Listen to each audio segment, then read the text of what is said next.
इस वक्त की बड़ी खबर आपको बता दें, पाकिस्तान की हर कोशिश को नाकाम कर रही है हमारी सेना। जम्मू में पाकिस्तान के ड्रोन को किस तरीके से डिफ्यूज किया गया है, ये एक्सक्लूसिव तस्वीरें इसकी जम्मू से सामने आ रही हैं।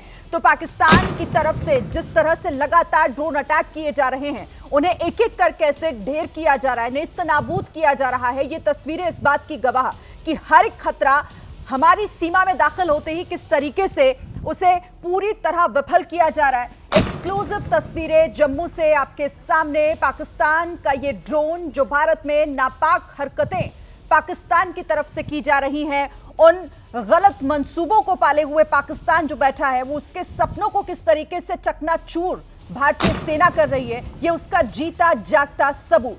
पाकिस्तान के ड्रोन को किस तरह से डिफ्यूज किया गया, ये देखिए, ये तस्वीरें आपके सामने हैं जो जम्मू से सामने आ रही हैं।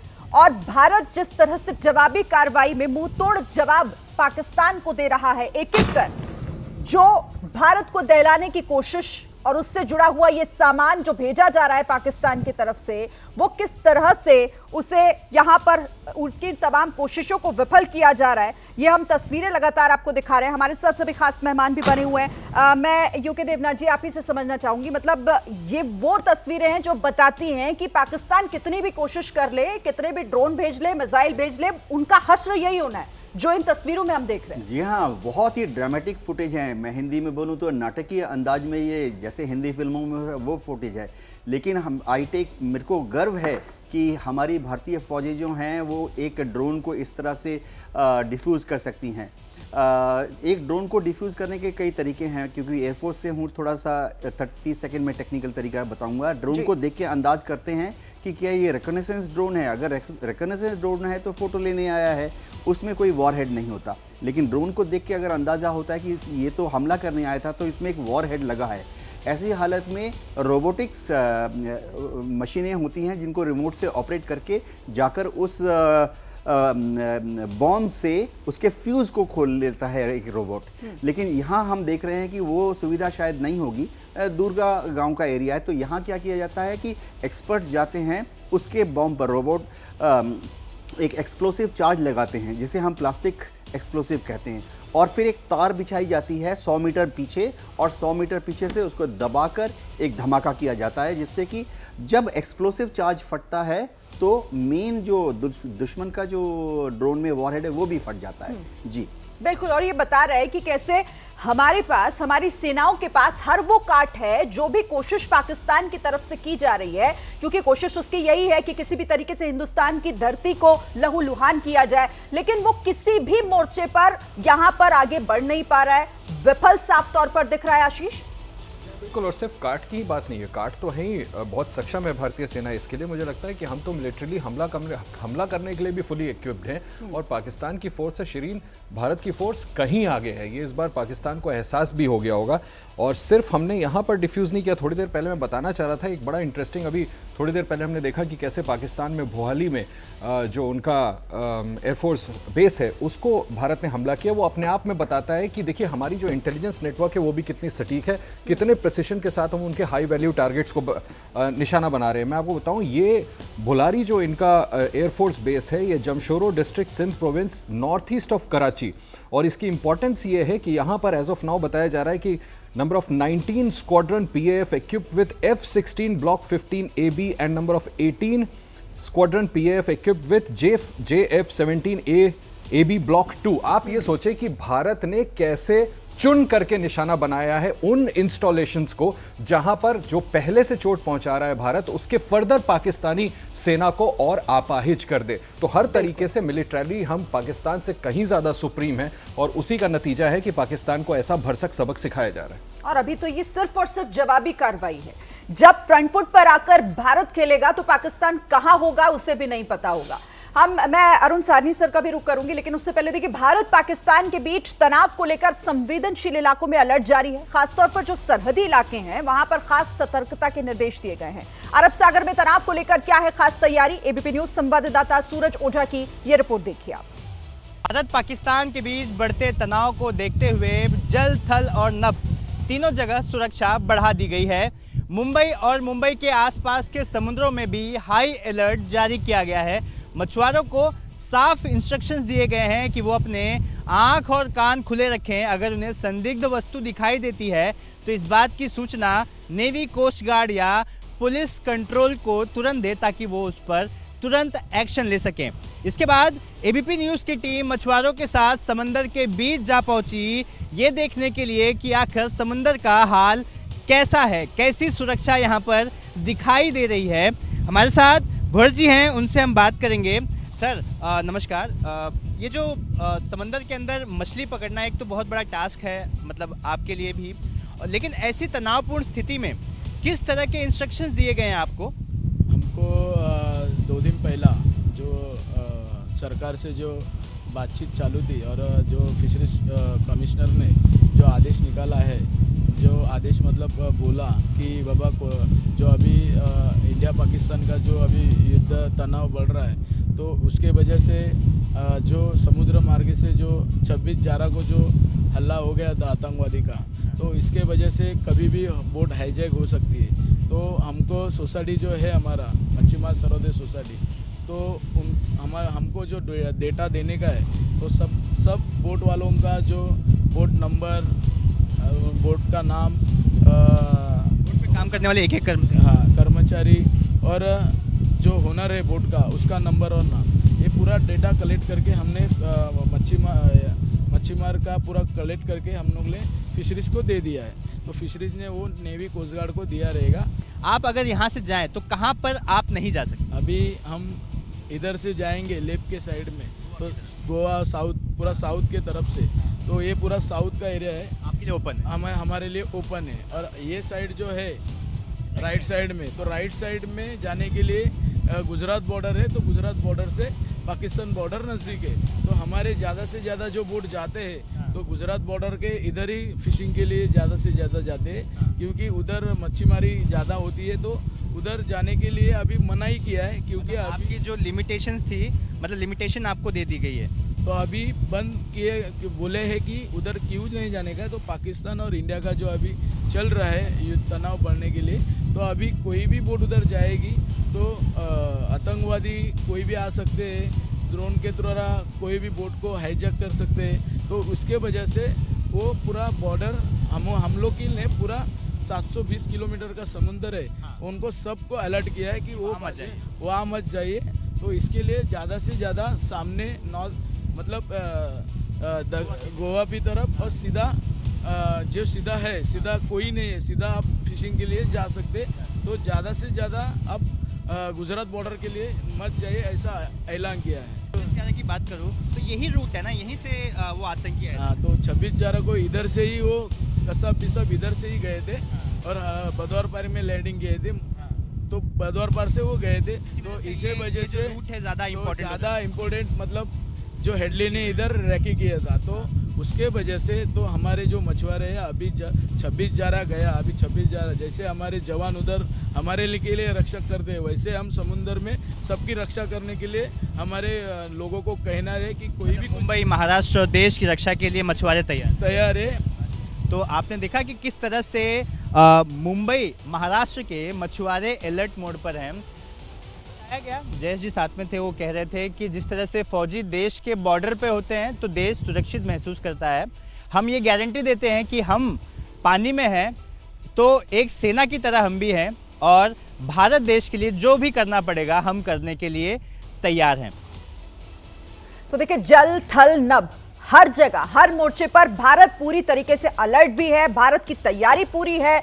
अगर इस बार कोई भी इस तरह की हरकत की जाती है तो उसका जवाब किस तरह से दिया जाएगा, उसका ट्रेलर आप लगातार इन तस्वीरों के जरिए देख भी रहे हैं। ये तैयारियां बता रही हैं कि भारत को अब बिल्कुल इंतजार नहीं करना होगा, किसी भी वक्त पूरी तरह से सबक सिखाने के लिए हमारे जो जाबाज हैं वो तैयार बैठे हैं। लेकिन इसी बीच अरुण साहनी सर, मैं आपके पास आना चाहूंगी कि ये पाकिस्तान भी समझता है, वो जानता है बहुत पहले से, क्योंकि मुंह की उसने पहले भी खाई और इस बार भी वो लगातार खा रहा है। वो जानता है कि सीधी टक्कर उसके लिए भी मुमकिन नहीं, इसीलिए वो जगह जगह इस तरीके से छुटपुट दिखाने का काम कर रहा है, खंजर खोपने का काम कर रहा है और इस तरीके की उकसावे वाली कार्रवाई कर रहा है। आप अगर देखें कि जो पाकिस्तान की जो ट्रेनिंग होती है वहाँ पर एक चीज़ जो कहते हैं ना साइकोलॉजी आपके जो अपोनेंट की है उसके बारे में, वो कहते हैं कि हिंदुस्तानी डरपोक है। तो ये उसके दिमाग में बैठा हुआ है कि अगर हम थोड़ी जोर से हरकत करेंगे, जैसे स्कूलों के अंदर बुलीज होते हैं जो लोग दादागिरी करना चाहते हैं, बट एक दफ़ा अगर उनको पकड़ लो सामने आ जाए तो वो पीछे हट जाते हैं।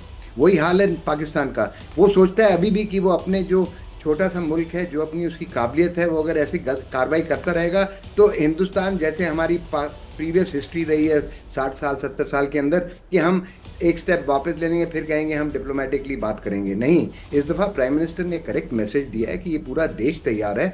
और जिस प्रकार से आप इंटरव्यू दिखा रहे हैं, हर एक सिटीजन इस देश का तैयार है कि अगर मेरे को थोड़ी बहुत हार्डशिप खानी पड़ेगी, अगर देश लड़ाई में जाता है तो मैं तैयार हूँ। बट हम चाहते हैं कि ये जो पाकिस्तान ने जो ये मुद्दा शुरू किया है प्रॉक्सी वॉर का और ये टेररिस्ट एक्शंस जो हमारे देश में होते हैं, इसको ख़त्म किया जाए। तो ये जो दृढ़ निश्चय है एक तरह से एक डेटरेंस है, और मेरे ख्याल स्लोली इसको टाइम लग रहा है, बट मुझे लग रहा है ये मैसेज अब पाकिस्तान को मिलने वाला है कि आप जो भी कार्रवाई करेंगे। उन्होंने पहले सोचा था कि उनकी जो फोर्सेस हैं और हमारी फोर्सेस के अंदर जो असिमेट्री कहते हैं कि जो देखिए दरमियान जो फ़र्क है वो बहुत कम है। बट जब उन्होंने देखा है कि हमारी टेक्नोलॉजिकल एडवांसमेंट के कारण और हमारे एयर डिफेंस एसेट्स के कारण जो इस दफ़ा हुआ है, जो भी उन्होंने कार्रवाई की है वो नाकार हो चुकी है। तो आई थिंक स्लोली ये जो कार्रवाई है ये देख के मेरे ख्याल उनकी सोच में थोड़ा तब्दीली आएगी। बट सोच को तब्दीली करवाने की जो हरकत फौज को करनी पड़ेगी, जो kinetic action, non contact, contact action के साथ, वो जो हम अगर रेडी रहेंगे, तैनात रहेंगे, सिटीजन साथ रहेंगे, तो वो एक तरह से एक और मैसेज देगा पाकिस्तान को कि इस दफ़ा वो कहानी उनकी नहीं चलेगी। आपने कश्मीर में भी देखा, जितने थे लोकल्स कट्टे हुए जब ये पहलगाम का इंसिडेंट हुआ, ये पहली दफ़ा हुआ है। हम सब लोग अपनी फौज की नौकरी में वहाँ पर काउंटर इंसर्जेंसी ऑपरेशन या काउंटर टेररिस्ट ऑपरेशन किए हैं, और हमने देखा है ये पहली दफ़ा हुआ है कि लोग पूरे इकट्ठे होकर बाहर आए हैं जब ये टूरिस्ट अटैक हुआ है। जो एकदम ही एक मैसेज उसने पाकिस्तान को दिया कि आपके साथ जो कश्मीर की जो वादी की आप सोचते थे कि सोच कि सारे लोग आपके साथ हैं, वो नहीं है। उनकी सोच में तब्दीली आ रही है। वो देख रहे हैं कि किस प्रकार से देश के साथ तरक्की रहकर, हिंदुस्तान की कनेक्टिविटी रहकर उनके अंदर किस प्रकार की लाइफ के अंदर फर्क पड़ रहा है। बिल्कुल सही आप कह रहे हैं सर।